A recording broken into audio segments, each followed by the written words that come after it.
le fait de faire ces graines, ça permet en fait de sélectionner les légumes qui nous ont plu, qui ont eu un goût vraiment intéressant. Ça permet d'adapter aussi en fait la génétique des plantes qu'on va cultiver à la manière dont on les cultive et au terroir sur lesquels on les cultive et sur d'autres critères que les critères habituels, parce que quand on achète des graines, les principaux critères de sélection, c'est la productivité et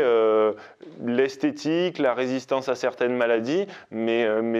il y a très peu de sélection sur le goût des légumes ou sur des légumes qui ont été cultivés justement sur sol vivant. La plupart des semenciers ou des gens qui font des graines pour des semenciers les font avec travail du sol. Donc une plante qui a été cultivée sur sol travaillé, ben là, si on la met en sol vivant, et ben ça va être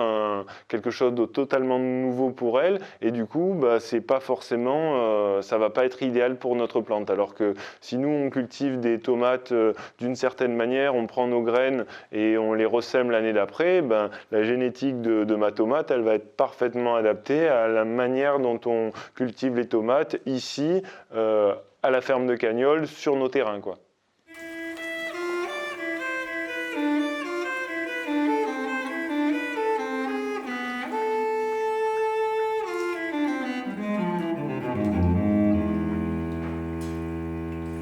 Ce qui est aussi intéressant quand on fait ces graines, c'est que là, par exemple, ben, quand je fais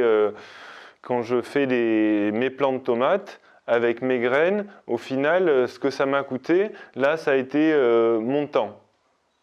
Et donc, si je rate ma culture, eh ben, j'ai perdu mon temps. C'est triste, mais si j'avais acheté tous ces plants de tomates, et que j'ai un problème sur ma culture, et ben je vais être d'autant plus incité à mettre des produits pour sauver coûte que coûte ma culture, puisqu'elle m'a déjà coûté du temps et de l'argent. Et donc du coup, ben le fait de faire ces graines, et ben quelque part, ça permet, comme faire ces plantes, d'être plus autonome et d'être moins dépendant de logique économique, quoi.